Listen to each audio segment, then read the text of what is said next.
Hello, Passionaire out there. Thursday night again. It's not Friday. It's not Monday. I love Thursday night. Thursday night is the middle of the week. It's time to settle down a little bit. Looking forward to weekend. Anybody? You have something going on from Monday to Wednesday. But hey, Thursday night, my favorite night of the week. So, Passionaire, that's our time. Tonight I would like to talk about something very important. At the same time, if you are a Passionaire joining us online, Passionaire is someone who loves what he or she does, and love it and do it very well for lifetime. So. And if you got talent and you keep doing what you are doing, you don't love it, you come to the right place because you are on your way to be a Passionaire, somehow way to help to find your passion aligning with what you are doing. If you love what you do and you don't think you will never do it very well, you come to the right place. You are also a Passionaire from being to becoming. So you know what you love, but yeah, you have challenging task ahead of you, how I get there so I can do it well and for lifetime. And if you are the lucky 5%, which is you love what you do, you never work for a day in your life. If you love what you do, this is Steve Jobs quotation, all right? And then, and you are on that way to a Passionaire, you are the right place. So today, as a passion coach for the past few years, one thing I have to be honest with you, as a passion coach, there's one of the passion that I spend most of my time dealing with, coping with, coaching, teaching, dragging, helping, and shouting, and just be with somebody to manage one type of passion. That's really, really very powerful passion, but if you misuse it, it can be also very powerful to bring yourself down. So I want to talk about that today. We'll be a little bit like a Q&A. We have coaches, we have people online with us. You can type your question online if you have anything. We'll watch your chat box and we'll try to answer. But we'll talk about one thing today. That one thing is sensitivity. Sensitivity. Anybody out there? How's your sensitivity doing? Are you a sensitive person?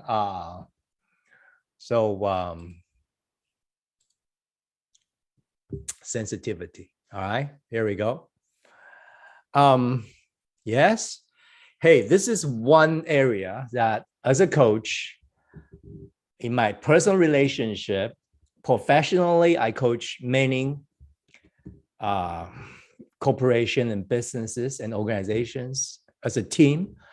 And I talk to CEOs, chief, officers all over the world.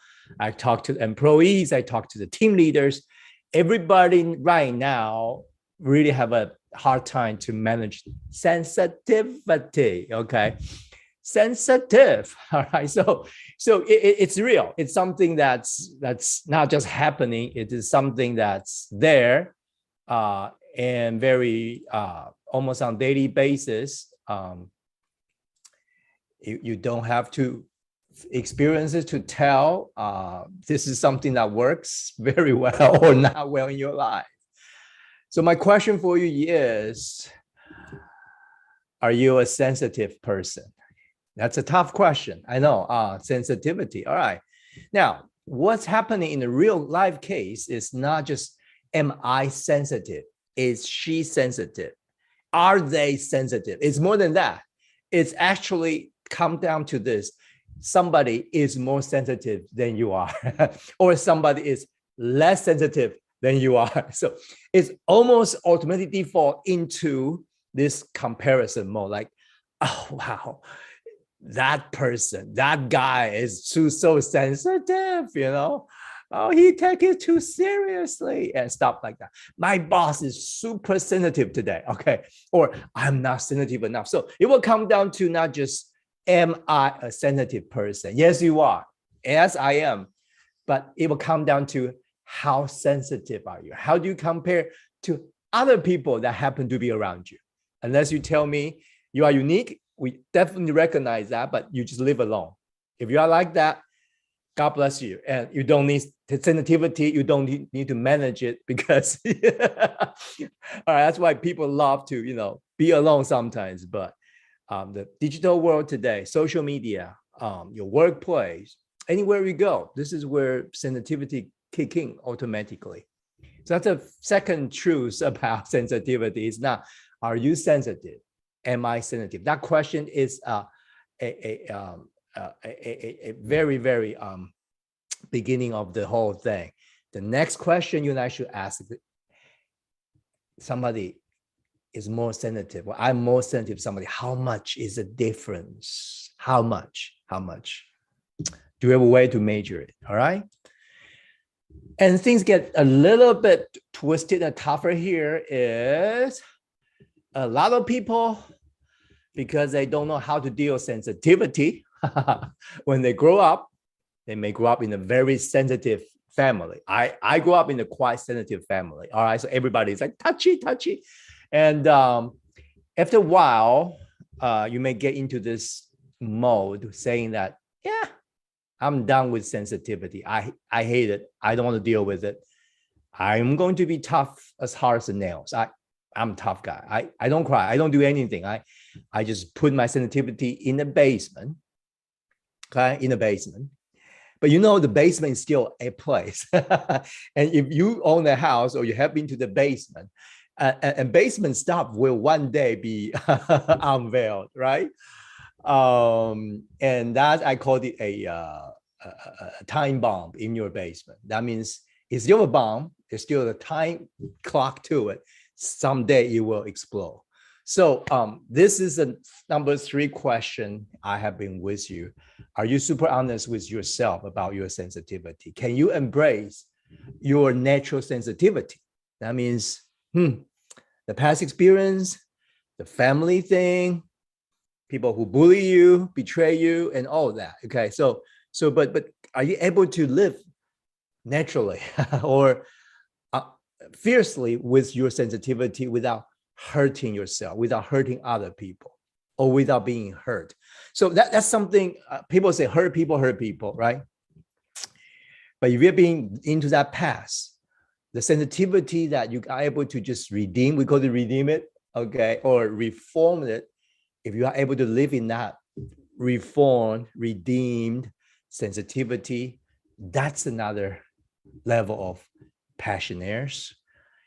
And I understand, let me get myself out of the picture so you can see this. Have you made that comment too? You were taking it a little bit more seriously.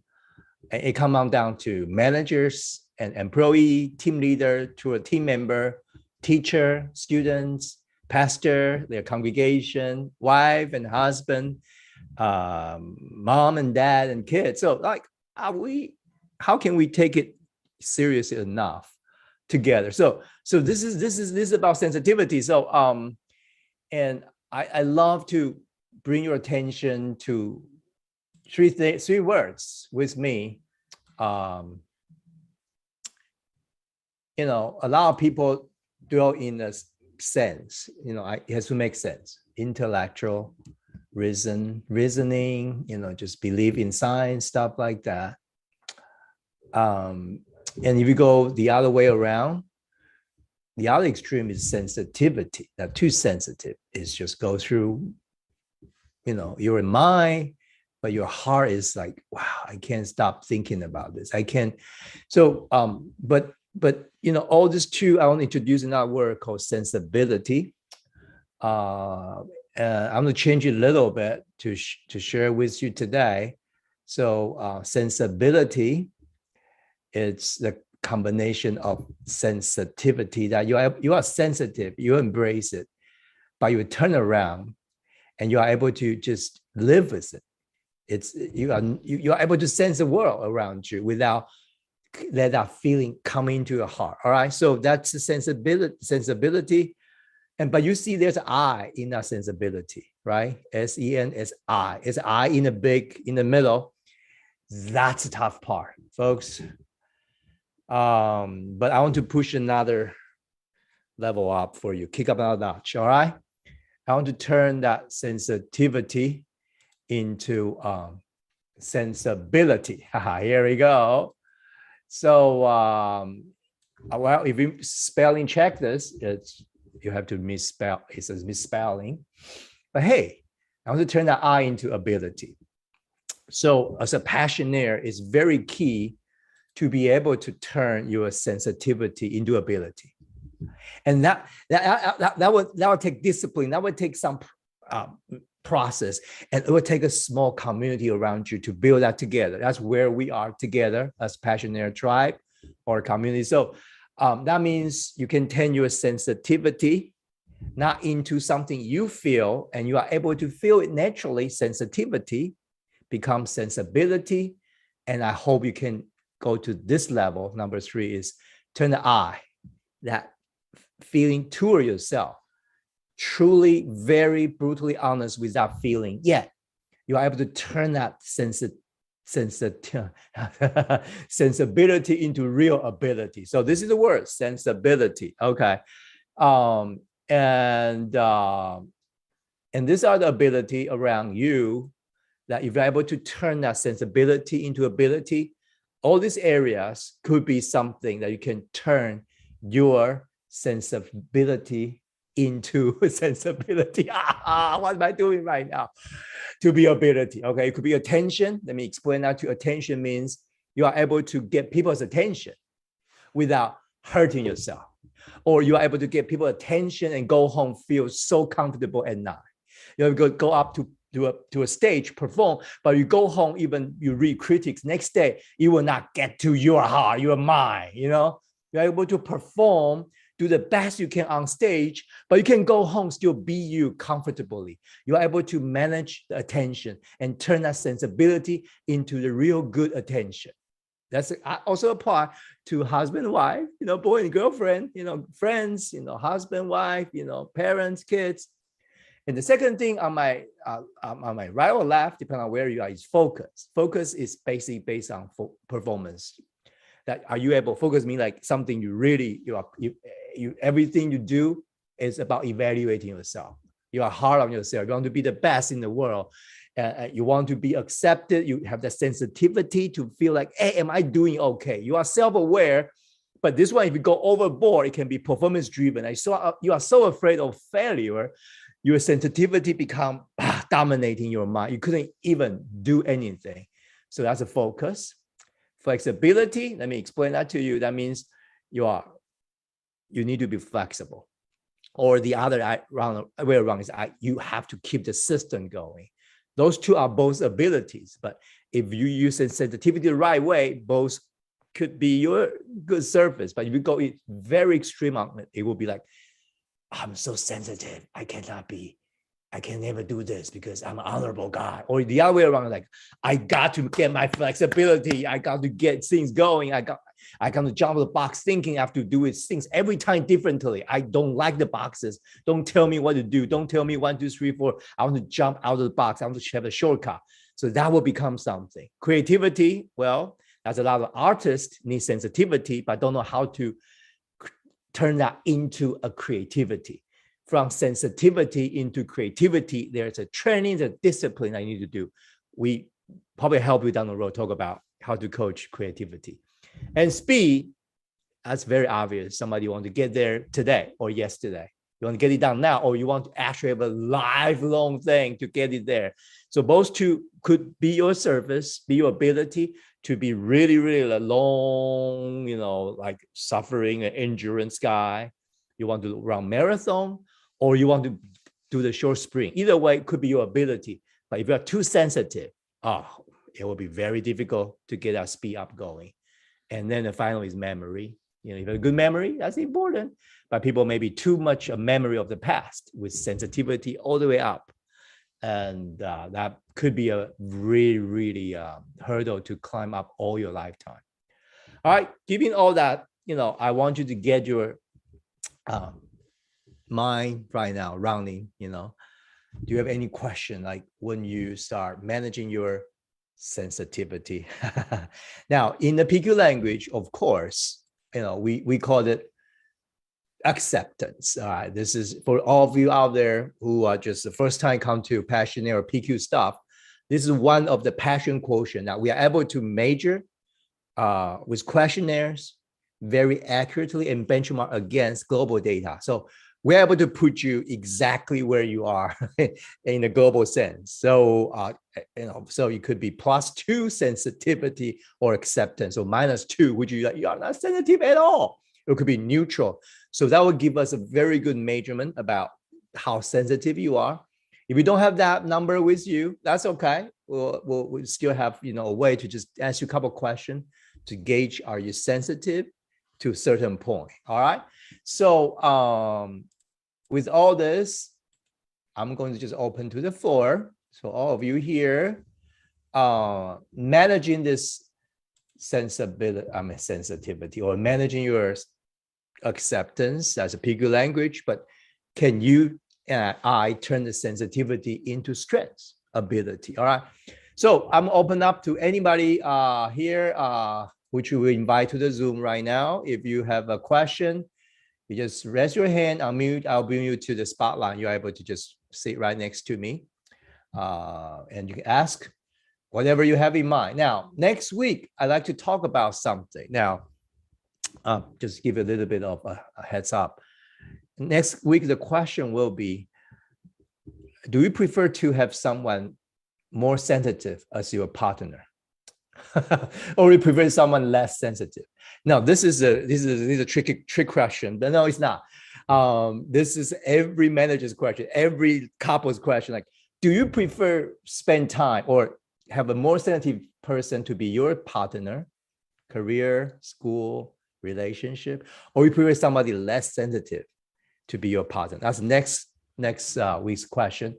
All right. So anybody got a question? Go ahead. Raise your hand or just unmute yourself. I'll bring you on.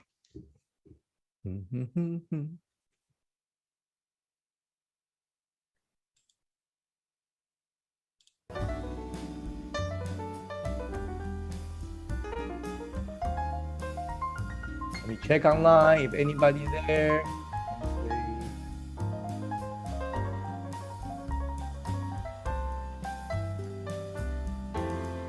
All right, Jasper is online. Joyce, welcome, welcome.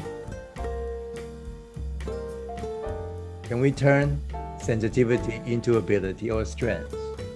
And when you do that, if you have any thoughts you want to share? All right. So I got a question from here in the Zoom. How do you speak truth and love while managing sensitivity? Oh, wow, that's a big question. How do you, okay, so, well, this is a little bit of, let me see, this is one short question, but it will be a long answer. How do you speak truth and love while managing sensitivity? That's a good question.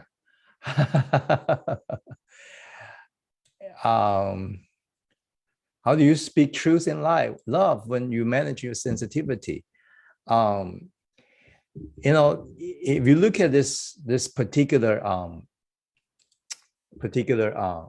ability mapping with your sensitivity, it's really about which of these 6 areas that trigger your sensitivity. So it would depend really on all the 6 areas. So you would probably manage a little bit differently. Okay. For example, if a sensitivity, you are sensitive about you want to get attention all the time. You are really looking for attention. And to me, for example, let me use an example. Like if you live with high sensitive roommate or your partner is super sensitive, which craving for attention. The attention is a trigger to your partner or your roommate's sensitivity. That means if that guy doesn't get attention today, he is touchy and sensitive. Okay. So then when you just go home and just meet the guy in the hallway, the guy may look like he doesn't care, but the guy may be sitting there 45 minutes later and say, where is my girlfriend? And he may have a TV on, look so like don't care, but in his heart is like, man, I need attention. You see that? So that's one thing can get very weird because if you don't notice that, you don't know attention is what triggered this guy's hot bottom. You will say something just trigger that even worse. Okay, so it's really about which is a trigger of your sensitivity, and you can I want you to ask question like maybe scenario. You don't have to give me names, but I really want to have scenario so we can talk about how to manage it. So in this particular case, the man sit in the sofa thinking the girlfriend is late home. Maybe she really late because of the subways late. I don't know. But the guy look cool, doesn't want attention. But in his heart, he said, I need attention. You see that? If that's the case, then what would his girlfriend say? Say nothing. You see? So that you have to know like really what trigger your partner or trigger your own sensitivity. Then you know what to say. All right. So it's never just one thing just fits all. You just have to okay. Yeah. So anybody else want to come here?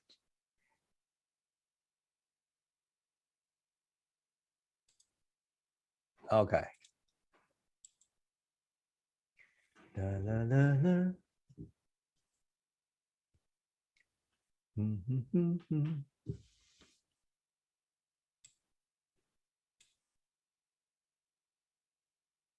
So if you're in the Zoom, we don't have invited people here, but so all the people in the Zoom, you are welcome. Unmute and so let's see. Yeah. So I have Joyce and Polly sit in the living room. They look so comfortable. Let me bring them in. They type a couple questions. So Polly from Atlanta and Joyce, why don't I bring them in? How about that? Okay. Here we go. All right, Joyce and Polly, how are you? Unmute yourself. I see your question. We're good. Hello. Hey, Hi, we're Polly. good. Good to see you. Can you hear us okay? Yeah, perfect. All right. All right. Any comments, questions on this? You can ask. Okay. Hey, Polly. What would you say? Now, before you go, Polly, do you think you are Yes. sensitive or you are? What do you think your sensitivity like higher? I know I have a number in my hand, I'm pretty sensitive. Hey, all right. So I would say, what can you do to manage sensitivity practically? Yeah. So in your case, Polly, I want you to focus on this six, because sensitivity has a trigger. And that means your acceptance is triggered by certain thing. Okay. So all these 6 areas usually associated with your ability, but these 6 areas we found oftentimes serve as a trigger to your sensitivity. Your first step fall into that deep hole of like, too sensitive. Everything becomes it. So this is the first step into that spiral case down into the emotional drain or by sensitivity. So we always recommend to just say around this 6, which one is your trigger? Which one is your hot bottom? Which one is a first step into that spiral stairway down to the basement. Okay, so Polly, in your case, you think you are sensitive. Now you can ask questions about the 6 areas. Any particular one that will kind of usually come up, become your trigger?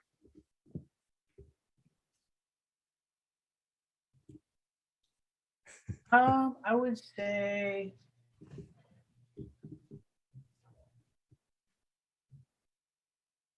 I think memory. That's good. Okay. So oftentimes when your sensitivity start to come up is associated with some sort of memory in the past. Is that right? Yeah. Okay. See, that's very cool. And you know why? Because a lot of people, their ability comes with memory too. You will be shocked how many of us actually develop ability, capability, because we had a bad or good memory. Even bad memory sometimes can drive us to really, really acquire ability. Okay. But good memory too. But Polly, some of the memory, if it's triggered by sensitivity for too long, never deal with. Sometimes we'll just be too sensitive because it's a spiral stairway down to the basement. Once you sleep on the first one, second, third.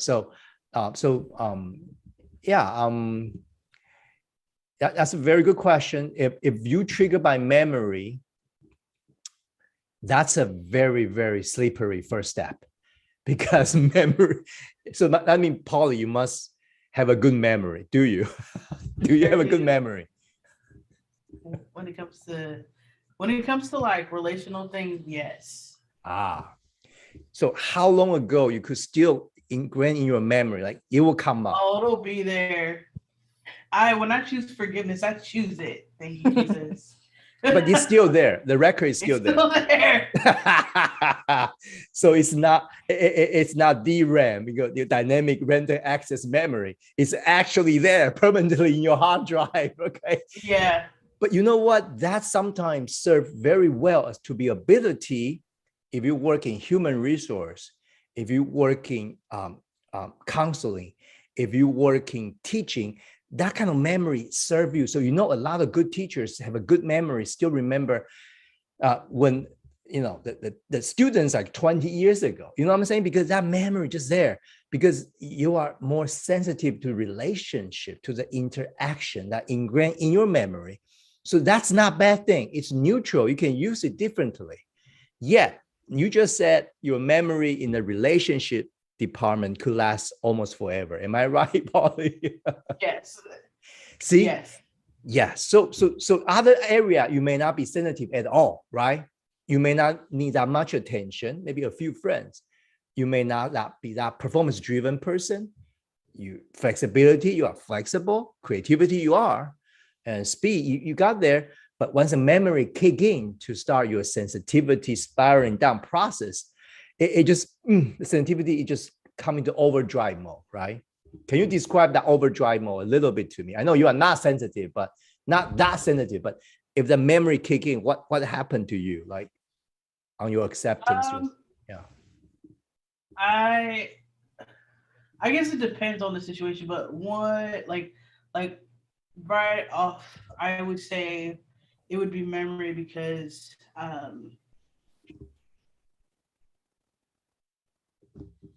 I think like if I'm feeling sensitive towards something, it would be like, how could you forget?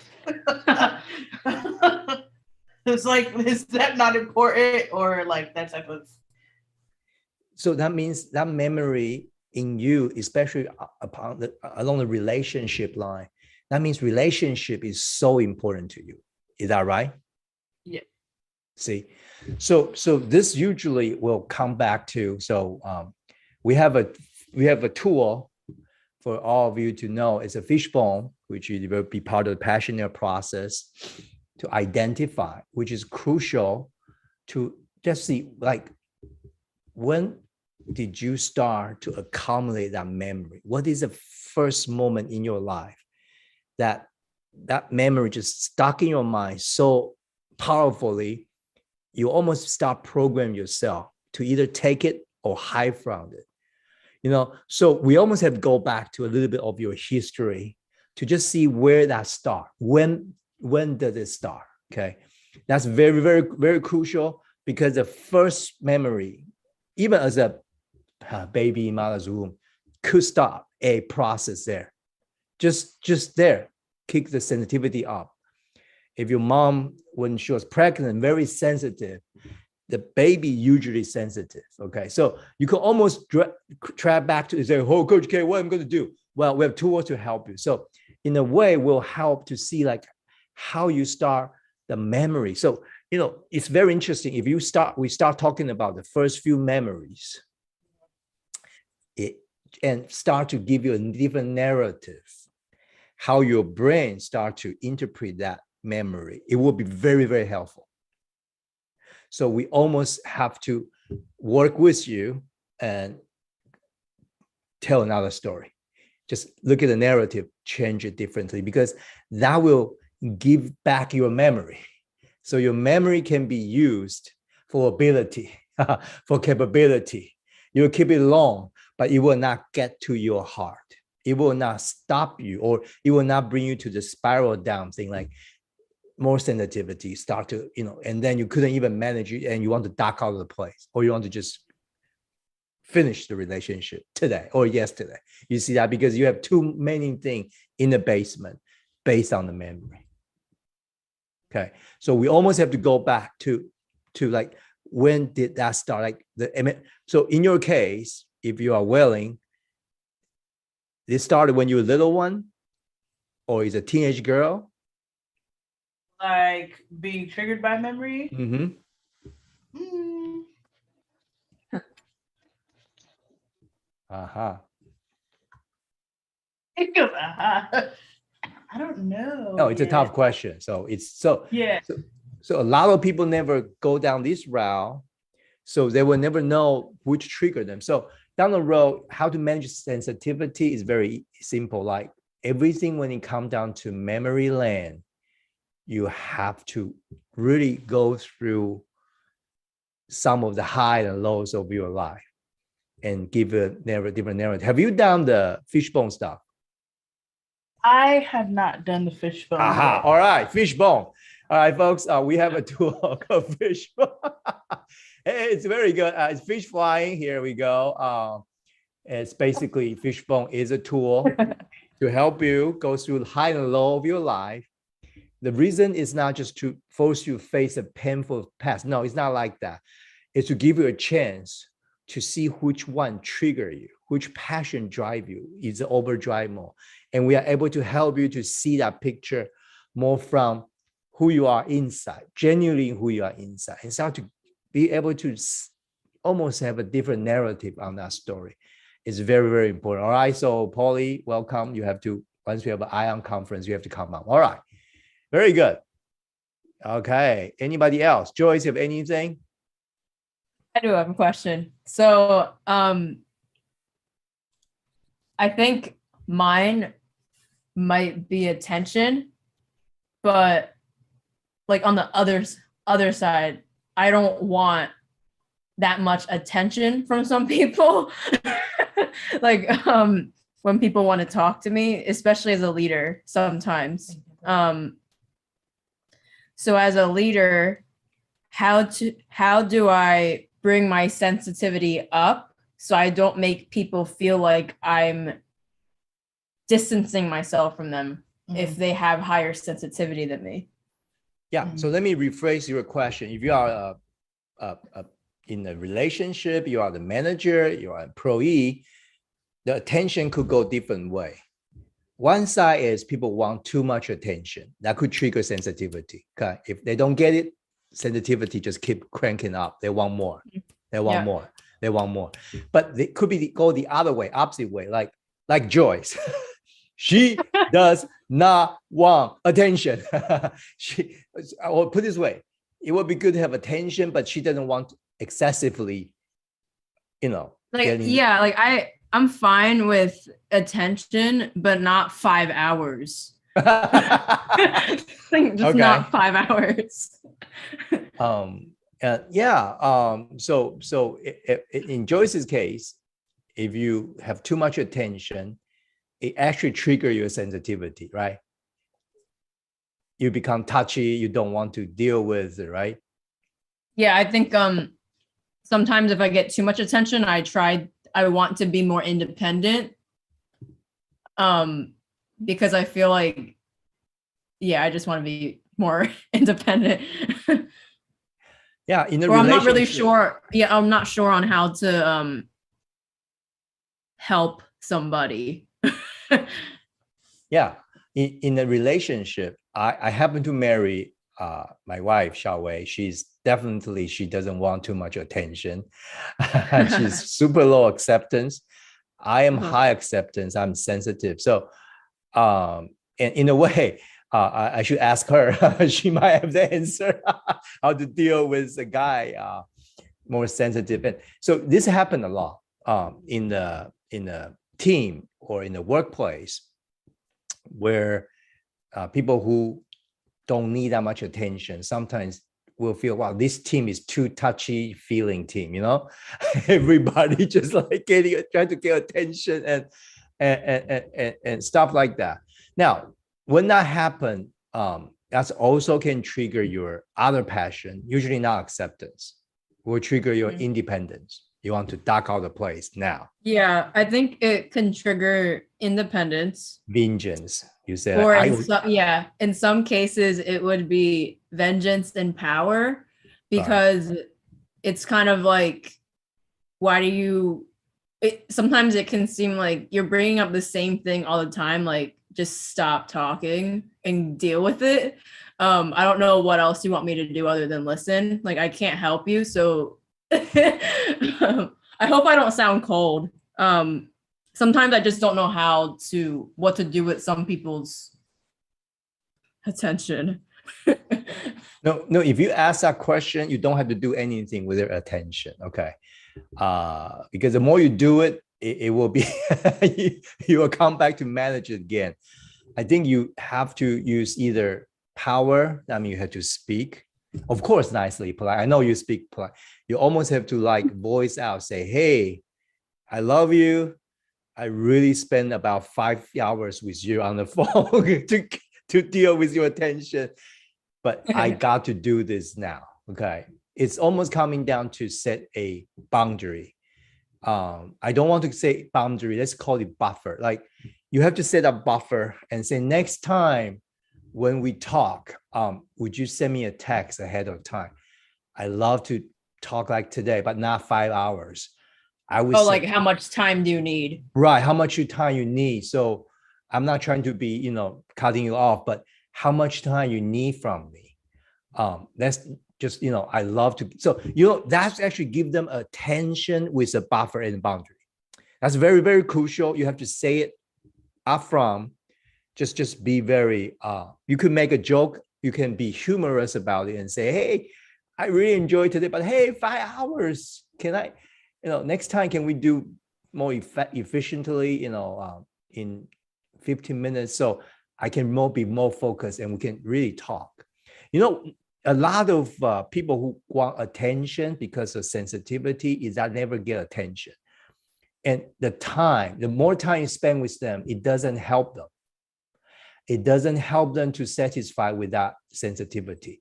It actually will, as I say, it's a spiral case down. You spend 5 hours, they want more. They want another 10. So it's almost endless. So from that point, my experience usually say like, you almost have like, be polite, love them, but at the same time, set a boundary, set a buffer.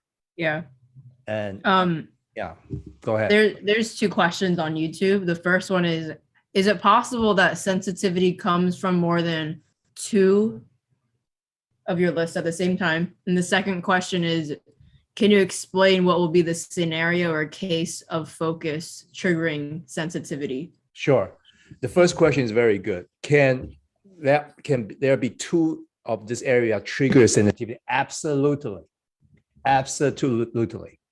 All right. So for example, attention and memory, when they both trigger you, oh boy, that's tough life scenario.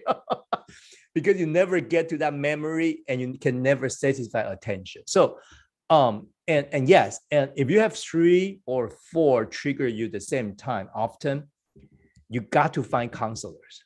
I can't even help you, okay, as a PQ coach, because as an adult, we always have to start to manage or start to learn how to just find one area to be triggered at a single time.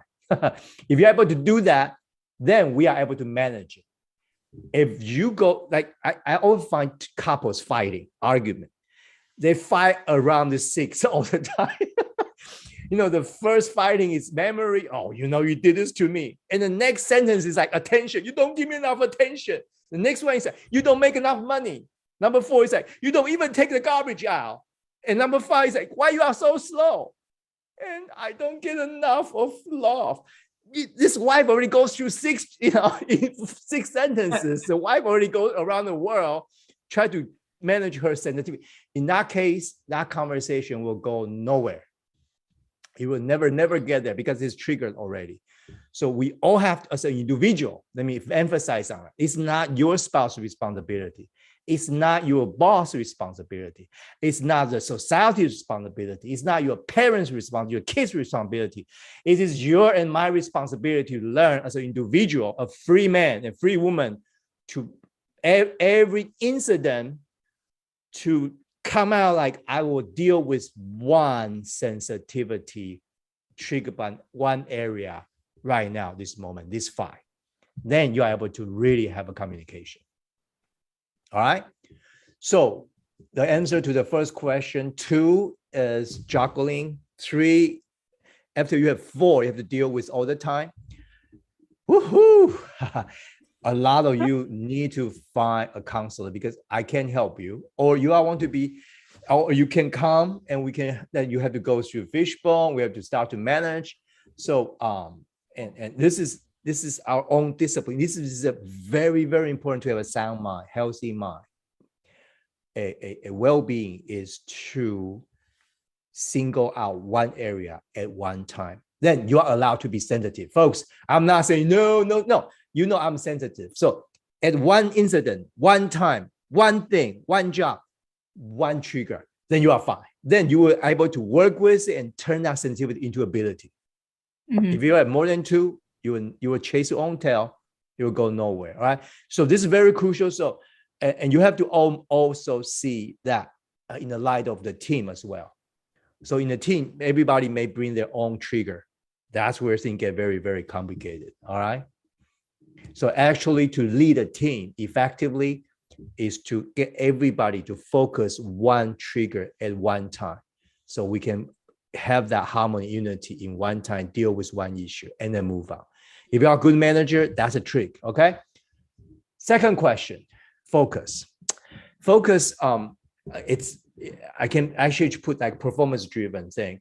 So that means your focus is about doing, about performance, about evaluation, about numbers, about salary, about timing, about money, about everything. So focus is something that you will kind of obsessively focus on a performance area, and that become, which is very crucial, folks. Every good leaders need that ability to focus on certain area, maybe just make improvement in terms of the bottom line, or in a relationship. If the husband need to lead, the husband need to have a focus this season in my household. What is the focus of where, should we focus on education right now? Should we focus, buying a house? So the focus is very crucial. But if that's become a spiral, a first step into a spiral down to that usually happen is you only look at performance, without looking at the person. So that one, you have to balance it.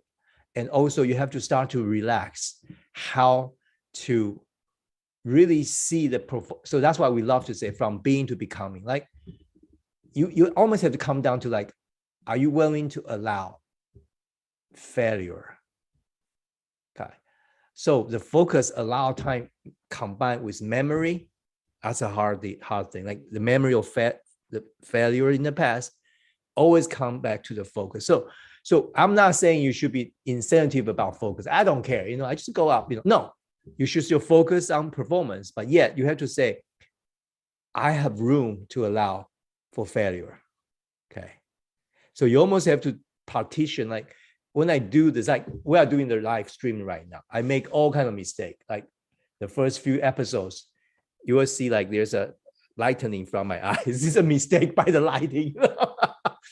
So, but I allow that happen, but in me, I feel embarrassed. It's not a perfect work. Now it's much better, but I have to try, I have to still do it, but I have to focus on improve the whole process. So I get feedback.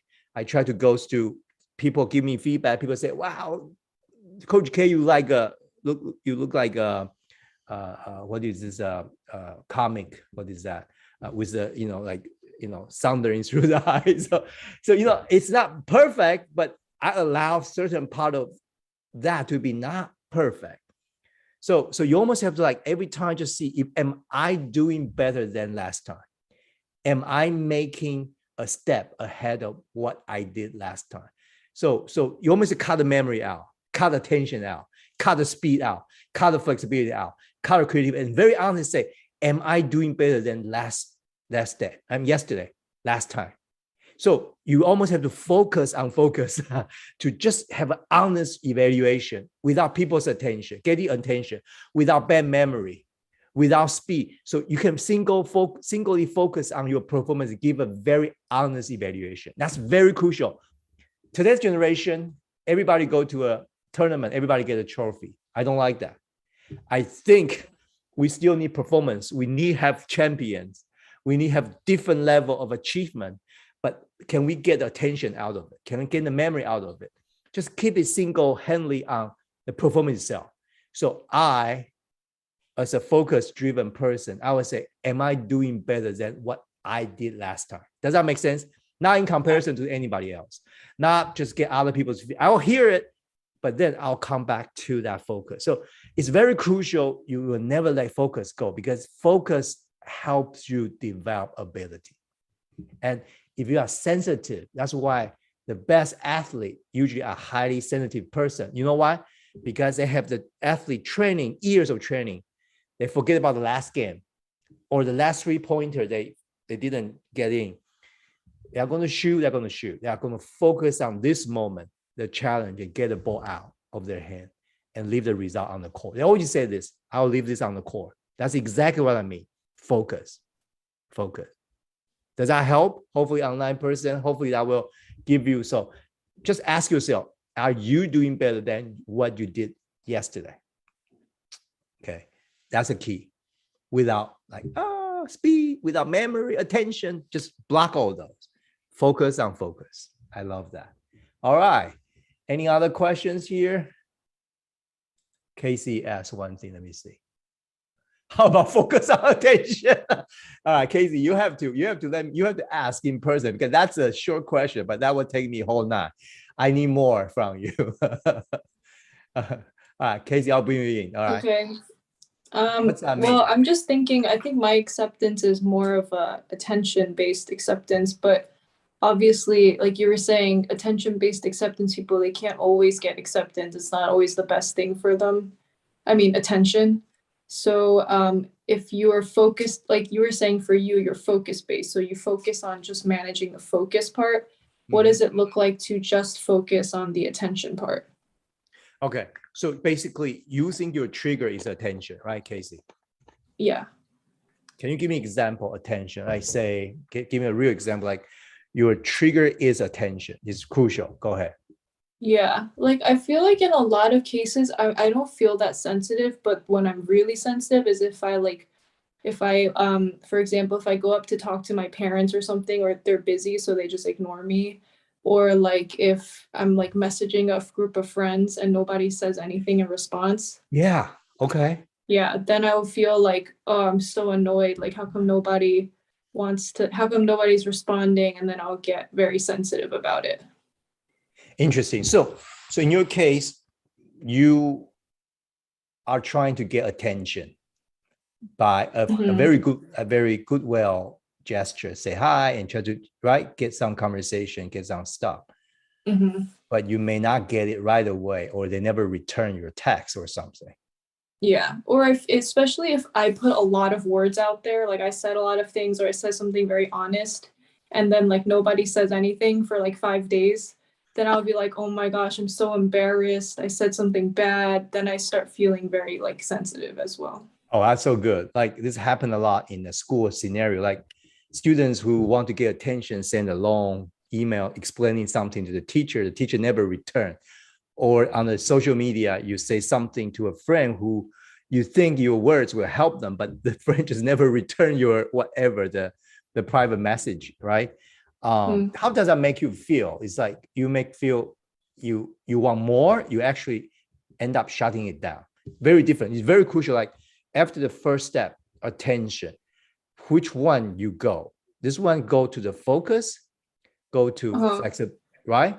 The next step, what could be? In your case, or more Usually, attention. like- You could say next step is more attention. You just send silent text. Hey, are you there? Okay. Or you just shut down and focus on something else. You know what I'm saying? Focus on performance. Which one? Or memory. Brush it down to the memory. Usually, like if it's a group chat, usually I just assume everyone else is too scared to say what they really think. So I will send a lot of things. And then if they really don't answer, then I'm like, okay, I don't need them. And then I'll go do something by myself. So you shut off the channel for attention. Make sense? Yeah, yeah. Or like, yeah, if my parent, like, if I offer to plan something for my family, but then I feel like nobody was enthusiastic, nobody's interested, no one's answering my question, then I'll probably just plan something for myself and I'll just go do it myself.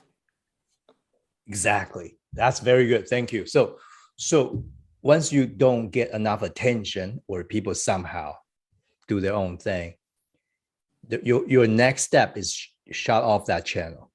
Do your own thing, right? Yeah.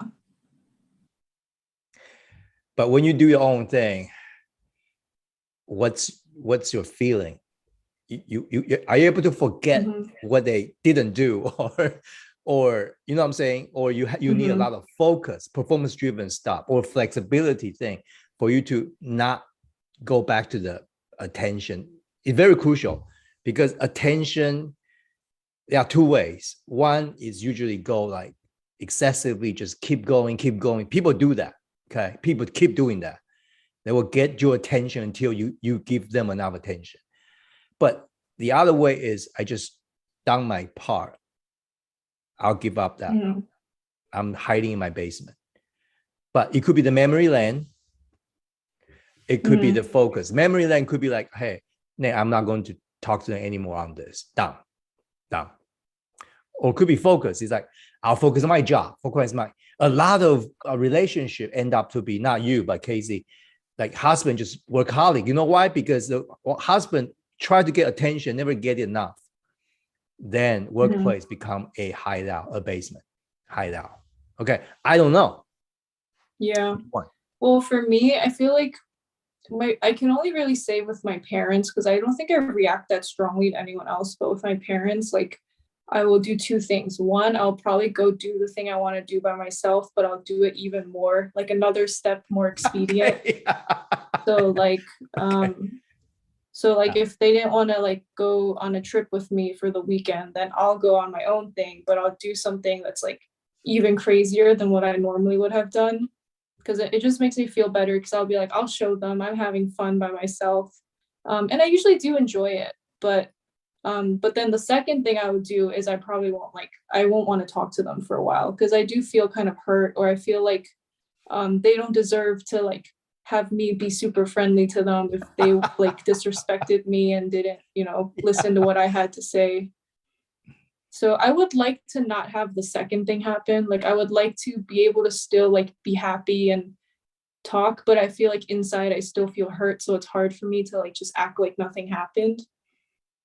See, so Casey, thank you for your honesty. You speak for a lot of people out there with trigger from attention. No, it happened in all kind of relationship, like this shut out mode, which it's interesting in your case, usually with your parents, right? In this case, Hmm. how about with a peer group, friends around you? Much less.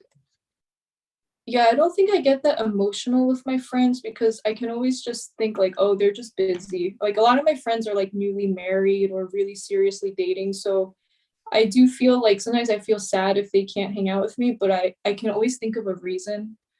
Like with my family, it's like I know what they're doing every day. I know they have time. Like in my mind, there's less like reason why they should be like not as like excited about things when I suggest them. Yeah. So I would strongly suggest, to me, when I analyze what you said, your second option to attention is actually memory. So you want to create a much better memory to replace the deficit of attention. Mhm. So you have good memory, do you, Casey? I have very good memory for information. I have bad memory for like human, like life stuff. Like I don't remember much from when I was a kid. Okay. Yeah, but I like take a lot of pictures to help with that. So I remember things by taking pictures. Yeah. So to me, in this case, I would suggest a couple of things, but the first thing is your attention trigger is trigger happy, be serious. And that means it could happen all the time. I would suggest you do a little bit, shift that to focus. That means, let me use this way. A lot of people, they start to find something they could focus. Could be a hobby, could be a design work, could be if you are lucky, your career, could be a group of people you are serving. So you almost have to find that means you probably have too much. Let me put it this way. You probably don't have a focus of your life right now. That usually you need more attention. Yeah, so maybe. Is that right? So that means if you find a focal point of your life, it will help you quickly draw from attention to your focal point. You fall back to your focal point, to your area of, that's what I'm focused on. Mm-hmm. Okay. Yeah, I think that's true.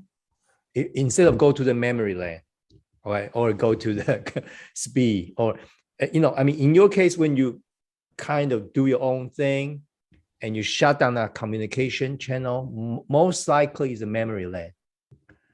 So you want to forget about this bad memory. Mm-hmm. Or you have such an expectation for the good memory you might have with your parent to go hiking. Your mind already go there, but they cannot. So, that's exactly where your first and second option going. Am I right? So you already have your expectation about the memory. So I have a strong feeling you, as a child, have a discipline of admitting or giving up memory because you have so much expectation, and unfortunately, a lot of them didn't meet your expectation. Say you have expectation toward family life, toward a family hike, toward a family activity. I have no idea what that is, but you choose to be very good in terms of memorizing information. But down to relationship, you almost learned. It's a learned behavior to shut it down right away. That one need to be kind of managed. So the way to manage it is actually you have to find focus of your life. That you have to almost to do like when you get into attention deficit or stuff like that, you come back to one or two things you focus doing.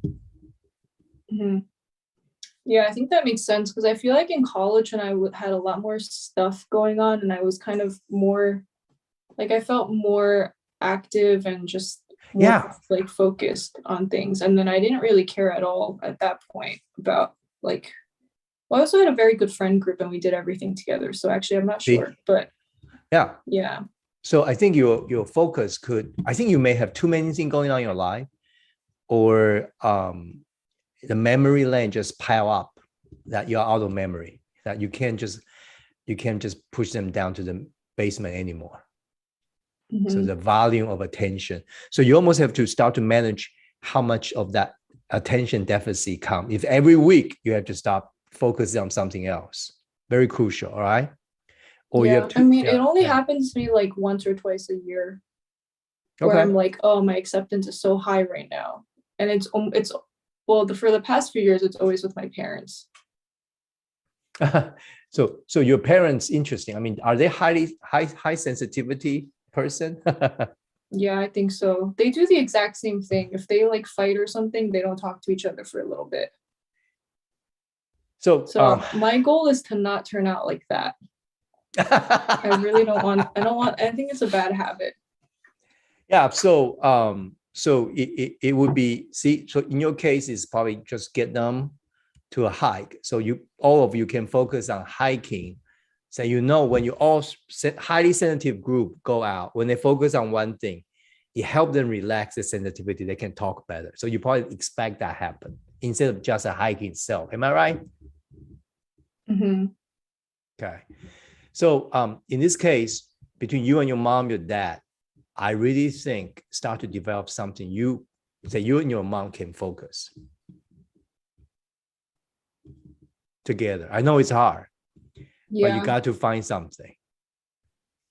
One topic, one thing. Somebody just cook together. Somebody just have a dog together.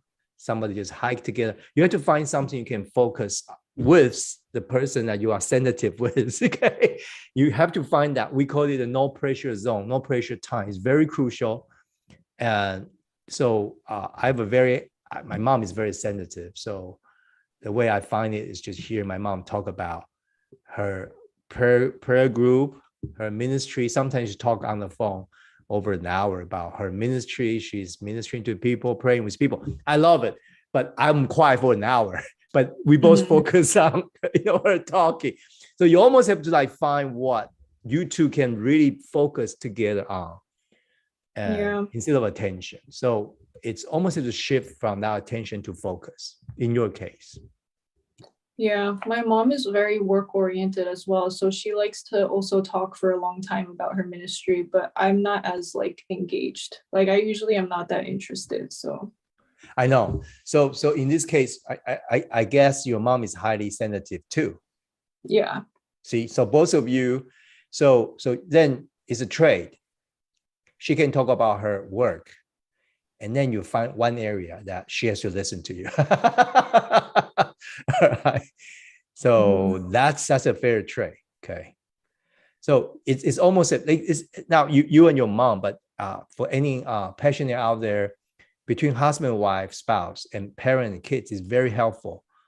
Like my Zach and I, we are both sensitive. My son, okay, not as sensitive as you, Casey, but I'll talk to Zach about video game. That's his Mhm. focus.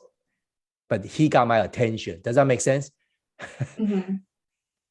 He got my attention when he talk about, say, video game or high-tech stuff, or he talk about cross country that he's running. Then he got my attention. But then when he gonna listen to me talk about passion there, PQ, stuff. So it's kind of a fair trade for attention, the focal point that you have. That in any relationship, especially dealing with high sensitivity person, that's a must. You must know what that person will be triggered on. What focus, okay? So Mhm. you got to have that conversation to start. So that person will feel he or she get attention from you, right? So that one you can, Mhm. down the road, I don't know. Now, in your case, in your friendship circle, not like older people, your mom, your peer group, do you prefer more sensitive person or less sensitive person as a friend or partner? I mean, I think I feel a lot more relaxed around people that are not sensitive. Thank you. Yeah, exactly right. Okay. Yeah. Feel a little stressed if people are sensitive because I feel like I need to reciprocate because I'm also sensitive. So I'm like matching whatever there is. But if they're low, I feel more free to just say or do whatever I actually think. So You see, that's why, as I said, is how much it's actually how much this is very crucial in many cases. Let me just put this one in. So except it's actually not, am I sensitive? It's how much.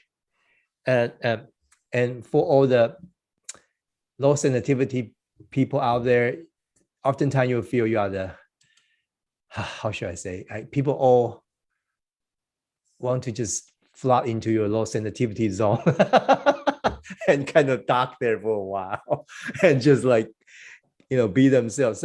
So and in a relationship, the person who has lower sensitivity usually will become that kind of how should I call it, a escape room, a tranquil place for high sensitivity people coming in and say, oh, I can talk about stuff. And so and it's very crucial to know that if you are working with any high sensitivity people, you have to find the common focus. Okay, that will be very, very helpful, and you trade it. So that's. But I also I'm curious what you think about this, Coach K. I also feel like sometimes very low sensitivity people, sometimes they're like a few steps behind. So in that case, I actually don't like to work with them as much because like they sometimes miss certain cues or things that like the more sensitive people pick up on it and they're like, okay, I get it. This is the situation now. But then the like less sensitive people, like I've had some friends that are not as sensitive, they come out and they explain their view of the situation and it's like completely different from what like the rest of the group that might be more sensitive is feeling. And in that case, I do feel like it can be harder to like work with them or like even just talk on the same page with them because they miss a lot of these cues that other people are giving sometimes. Oh yeah, do you have examples? Workplace? Yeah, let me try to think of one.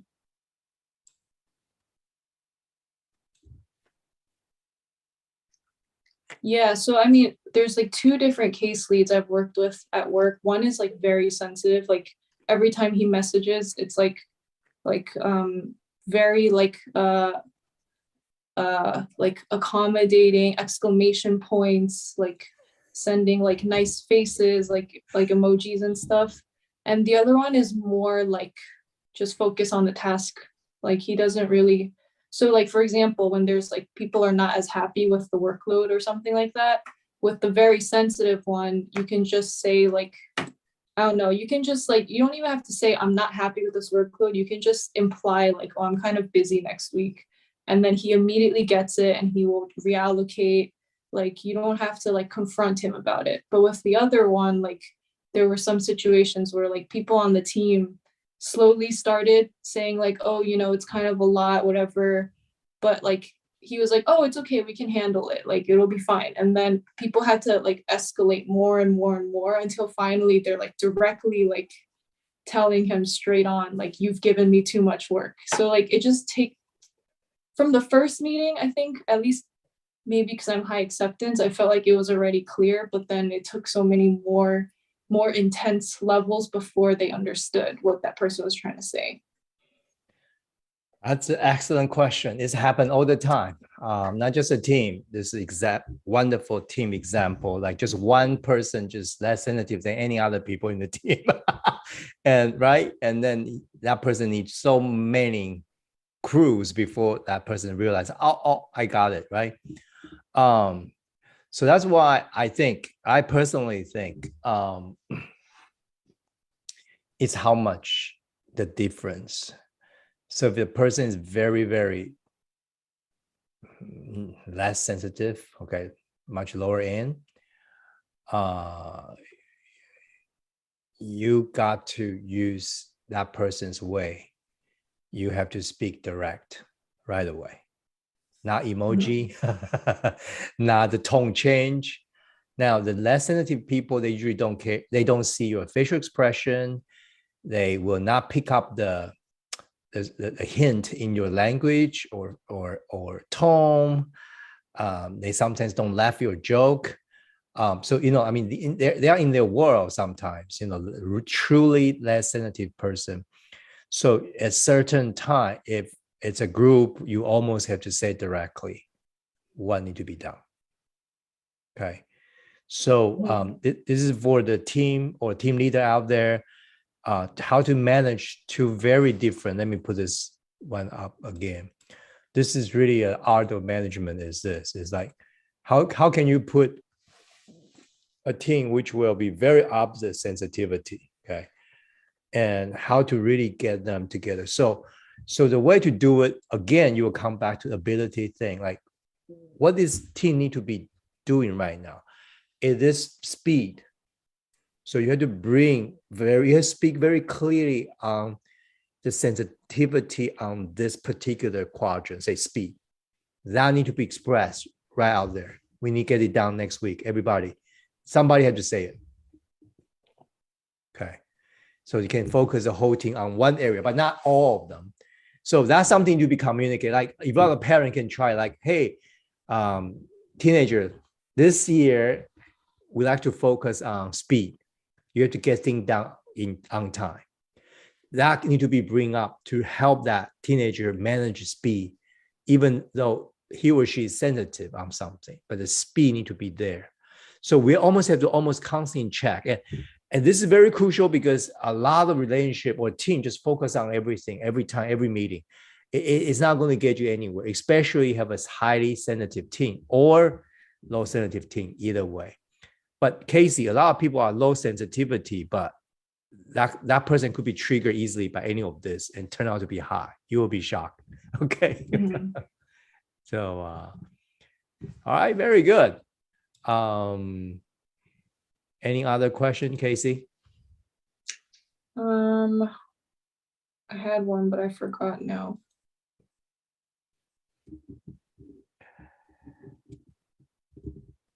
All right. Anybody here while Casey's thinking? Henry, Haiti, a couple people here.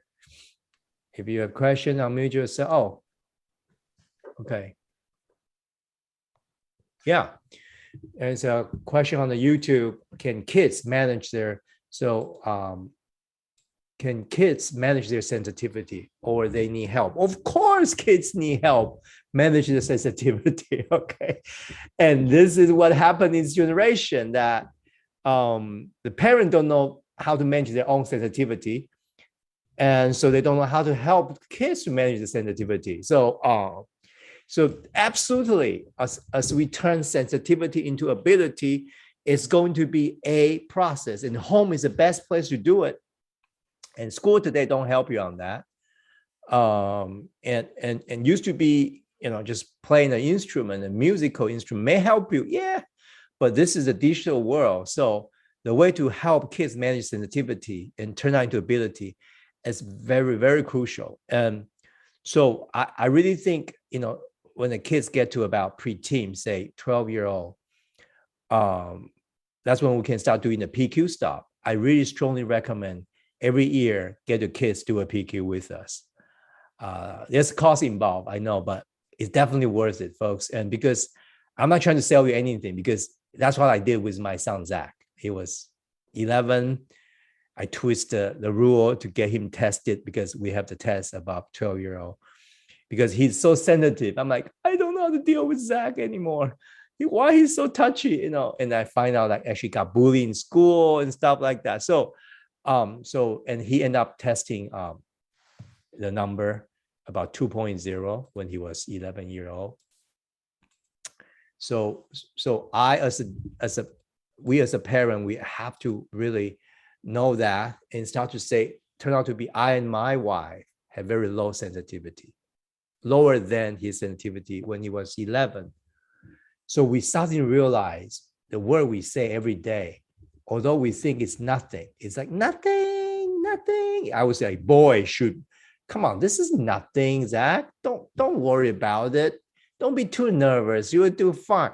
All this in his mind, he was thinking we were mocking him. We were mocking him like, I didn't, we tried to good intention. Oh, so good. He's good. Like, no, you don't mean that. You are laughing at me. So, after that, I realized the differences that I and my wife, our sensitivity is much lower than Zach. So we have 1 year, one whole year, the whole year, we just say we are not to deal with anything else. I forget about the school. I don't care about his violin lesson. That year, we work with his sensitivity. By number one, shut up.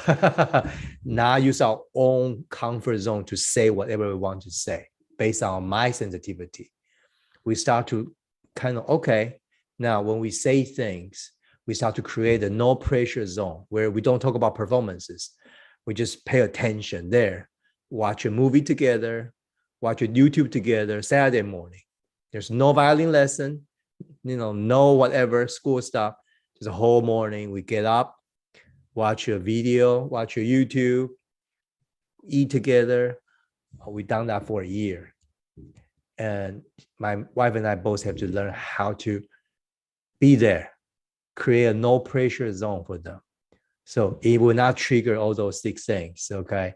So your kid will not feel performance driven. Oh, how's your school? The high sensitivity kids like, what? Or attention or flexibility. Oh, you cannot do this. Creativity, speed. So we use creativity, watch a movie together, attention, spend time with him, create a good memory for a year. You see that? We try to get a chance for him to turn that sensitivity into ability. And after a year, he started talking about his school.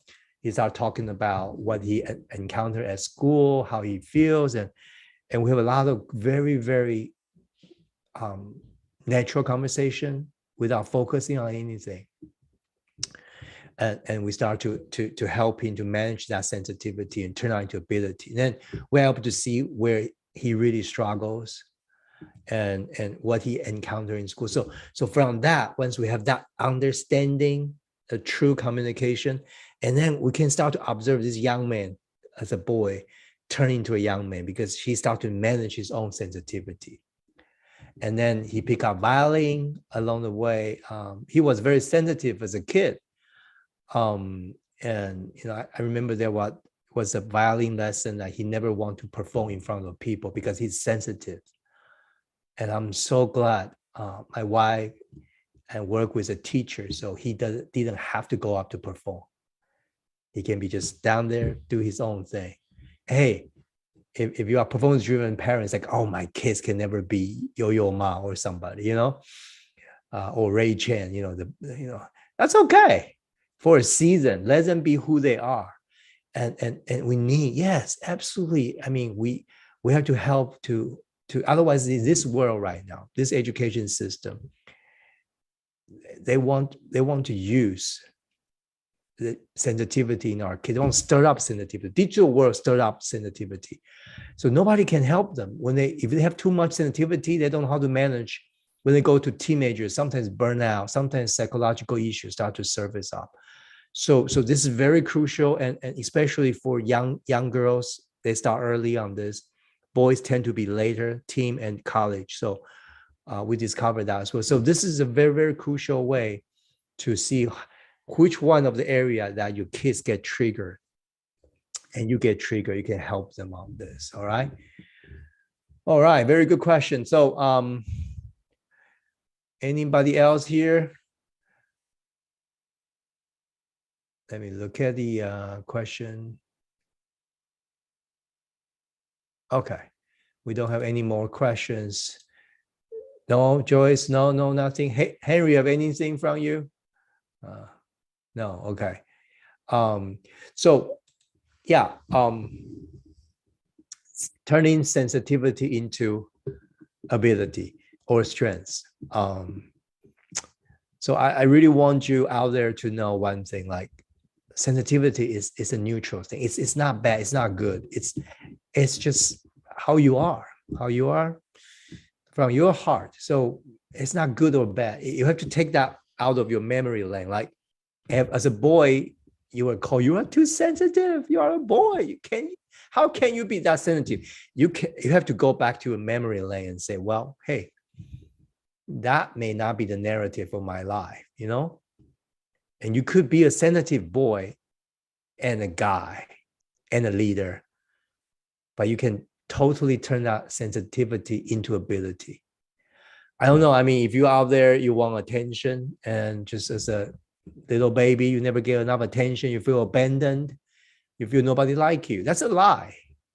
That's a lie. Yeah, maybe it happened, but you are living right now in present tense. And there must be somebody there gave you attention until you are here. They may not be your parent. There may be somebody else. You get attention to get to where you are right now. Maybe that's where you should focus on and start to build some narrative around it. And hey, if you are someone, your sensitivity triggered by performance, you are with me. I'm triggered by focus. And I'm to review that focus, not to compare to other people, compare to a memory lane, compare to the society standard. I want you to focus on how you do today. Can you be better than who you are yesterday? That's all. Can you make that little bit of your progresses? Just like that relationship. Can you focus on that? Even that can help your focus. So focus on your focus. And it's very, very crucial. And people say, oh, you should have been sensitive about your performance. That's not a complete statement. You should be sensitive, self-aware of your performance. So young people out there, if somebody tell you, don't matter what you do, good job. Don't listen to that person or that education system, whatever. You want to go to somebody and say, hey, can I give you honest feedback? I will help you to be self-aware of your focus. If you get that, you're able to sit down, have somebody talk to you like that, you are lucky. That person is your mentor, is your, you should find somebody like that, your friend to be like that, to give you a true, honest feedback on your focus. Flexibility, someone there, you need to be so flexible, you lose your focus. You are so flexible, you lose your ability. You are so flexible, you are so sensitive. I'm not flexible. I can't be here. Oh, I can be here. I have a mental health day today, tomorrow, boss. I'm gone. You have to be like that. Be very careful because that could be a spiral, stairway onto the basement.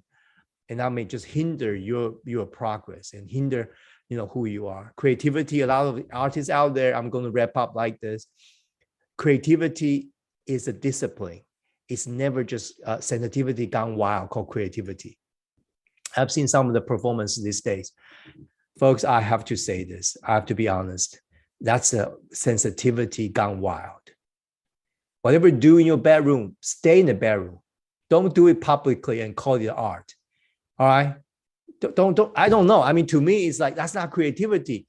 Creativity is to have your sensitivity managed, turn into the ability to give people room to be creative with you. You just to, shuffle down to this floor, say, eat this, watch this. That need to be, so when you are on digital world, don't just give out everything. Don't just post every picture. Don't just, I don't know, because you won't get attention. That's not creative. That's not, so manage your sensitivity. So when you get out there, you present something, give people room to think, to be creative with you, to build that community. Would you? And of course, speed. Let me feature speed. Some of you are faster, some of them slower, some of you are marathon runners, some of you are sprinters. Know your pace in life. Know how you progress in life. And do not let other people's sensitivity to push you. You have to do this. You have to finish by the age of 20. Who said that? You have to get married by the age of 30. Who said that?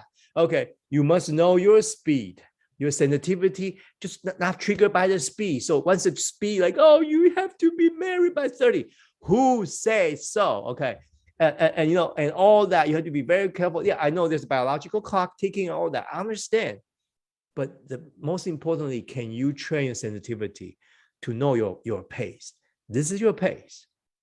Okay. Are you a marathon runner or you're a sprinter? How much time you take to master something, to master a relationship? Give that time. Try it, risk it. So I'm going to wrap up tonight. I love this talk.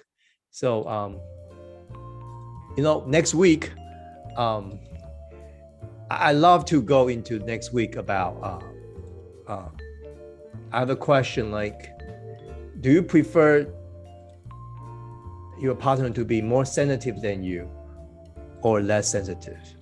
Okay. I don't know. It's a tough call for a lot of people.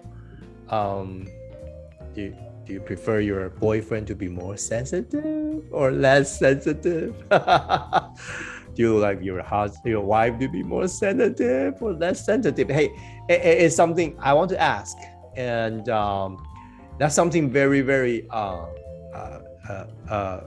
interesting. But sometimes it's a reality, and it's almost on a daily basis we face that question, and I call it caught in between the sensitivity sandwich. Okay, so it's a wonderful Thursday night. Hope to see you next week. If you have friends who never done PQ, invite them to come. We can give them a free PQ. It's not a coaching here, but they can ask questions. They can show us if they are in relationship. They can come and answer that. I prefer a more sensitive boyfriend. Do you? Do you know what price you are going to pay? All right. If you are in a relationship, maybe, come on and tell us, like, what do you think? Your partner is more sensitive than you or not? And we can talk about it, what we can do with it. If you are leading a team in a career case, is your team so sensitive? You're like, I have to quit the job right now. Well, come on next week and we'll talk about it. Hey, Passionaire out there, I'm so glad to spend a night like this with you. We have English channel on Thursday night, US time.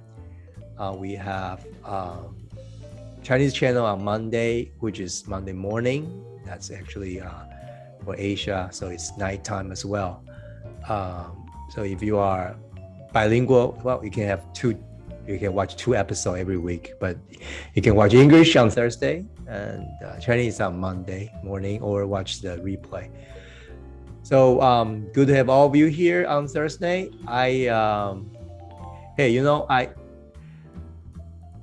Sensitivity is, I love English because just turn that R in a sensibility into A. And if you are able to do that, you know what? Sensitivity is such a blessing, such a blessing. This world needs sensitive people. Manage sensitivity. Manage sensitivity is such a blessing to everybody around you. All right? So now you guys know Coach K is sensitive. Yes, I was very sensitive. I hope my sensitivity is being managed. All right? If not, you have to tell me. All right, so good to have you. Hope to see you next week. The same time, invite your friend, and it's a daylight saving, so we lose 1 hour next week. It's Sunday actually. Hope to see you soon. All right, good night.